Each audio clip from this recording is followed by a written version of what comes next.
1945 August 6. Hiroshima നഗരത്തെ സംബന്ധിച്ചിടത്തോളം അതൊരു നോർമൽ ഡേ ആയിരുന്നു.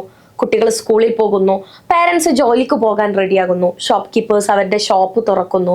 ഒരു പെർഫെക്റ്റ് നോർമൽ ഡേ. പക്ഷേ രാവിലെ 8:15 ആയപ്പോഴേക്കും എല്ലാം തകിടം മറിഞ്ഞു. സൂര്യനേക്കാൾ ബ്രൈറ്റായ ഒരു പ്രകാശം ആ നഗരത്തെ വന്ന് പൊതിയുകയാണ്.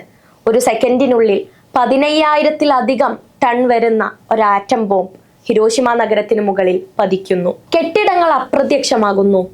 ടെമ്പറേച്ചർ 1000 ഡിഗ്രി സെൽഷ്യസിലധികം ഉയരുന്നു. ആളുകൾ ഒറ്റയടിക്ക് കൊല്ലപ്പെടുന്നു. പിന്നീട് 3 ദിവസങ്ങൾക്ക് ശേഷം ഓഗസ്റ്റ് 9 നാഗസാക്കിയിലും ഇതേ കാര്യം ആവർത്തിച്ചു. കുട്ടികളും മുതിർന്നവരും ഉൾപ്പെടെ 10,000-കണക്കിന് ആളുകൾ കൊല്ലപ്പെട്ടു. എങ്കിലും അവിടെയും കുറച്ചുപേർ അവശേഷിച്ചു. അങ്ങനെ സർവൈവ് ചെയ്ത ആളുകളെ ജാപ്പനീസിൽ ഹിബാകുഷ എന്നാണ് വിളിക്കുന്നത്. അർത്ഥം people who affected by the bomb.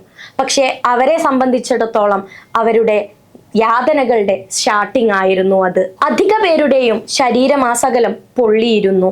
ചിലരുടെ കാഴ്ച നഷ്ടപ്പെട്ടു. ചിലർക്ക് കൈകാലുകൾ മുറിച്ചു മാറ്റേണ്ടി വന്നു. ചിലരാകട്ടെ അവരുടെ കുടുംബാംഗങ്ങളെ തിരഞ്ഞ് ജപ്പാൻ മുഴുവൻ അലഞ്ഞു. പക്ഷെ അവർക്ക് കിട്ടിയത് വെറും ചാരം മാത്രമായിരുന്നു.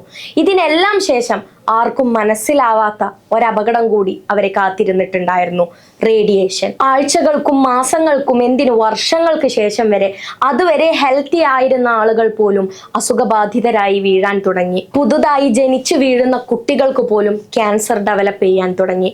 ഫിസിക്കൽ ഇഷ്യൂ മാത്രമായിരുന്നില്ല അവർ നേരിടേണ്ടി വന്നത്. ഹിബാകുഷകൾക്ക് വലിയ രീതിയിൽ ഡിസ്ക്രിമിനേഷനും ഫേസ് ചെയ്യേണ്ടി വന്നു. റേഡിയേഷൻ കണ്ടേജിയസ് എന്നായിരുന്നു ആളുകൾ വിചാരിച്ചിരുന്നത്. അതുകൊണ്ട് തന്നെ എംപ്ലോയേഴ്സ് അവരെ ഹയർ ചെയ്യാണ്ടായി. ഹിബാകുഷകൾക്ക് കല്യാണം കഴിക്കാൻ പറ്റാണ്ടായി. ഫ്രണ്ട്സ് ഇല്ലാണ്ടായി. They survived one of the deadliest tragedies in the world. പക്ഷേ പിന്നീടും അത് സർവൈവ് ചെയ്തതിനു ശേഷം അവർക്ക് നേരിടേണ്ടി വന്നത് ഡിസ്ക്രിമിനേഷൻ മാത്രമാണ്. ഒറ്റപ്പെട്ടിട്ടും ഹിബാകുഷകൾ ഒരു ഡിഫറെന്റ് പാത്താണ് ചൂസ് ചെയ്തത്. They started visiting school. They started talking to global leaders.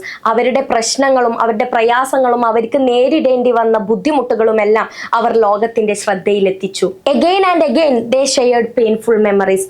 ഒന്നും പഴയ മുറിവുകൾ വീണ്ടും ഓപ്പൺ ചെയ്യാനല്ല, മറിച്ച് ഹ്യൂമാനിറ്റി, മനുഷ്യർ പിന്നീട് ഒരിക്കലും ഈ ഒരു മിസ്റ്റേക്ക് വരുത്തരുത് എന്ന് വിചാരിച്ചിട്ടായിരുന്നു. ഇന്ന് ചുരുക്കം ചില ഹിബാകുഷകൾ മാത്രമേ ജീവിച്ചിരിക്കുന്നുള്ളൂ. മിക്കവരും മുതിർന്നവരാണ്. ഓരോ വർഷവും അവരുടെ എണ്ണം കുറഞ്ഞു വരുന്നു. Their memories are our memories also now. അവരുടെ മെസ്സേജ് സിമ്പിൾ ആണ്, പക്ഷേ ഇൻക്രെഡിബ്ലി പവർഫുൾ ആണ്.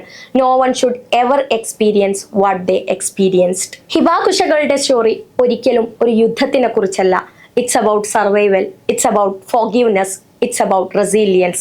And ഏറ്റവും ഇമ്പോർട്ടൻ്റ് ആയി, ഒരു യുദ്ധം ജയിക്കുക എന്നുള്ളതല്ല ഗ്രേറ്റസ്റ്റ് വിക്ടറി എന്ന് പറയുന്നത്, മറിച്ച് അടുത്തൊരു യുദ്ധത്തിനെ പ്രിവെന്റ് ചെയ്യുക എന്നുള്ളതാണ്.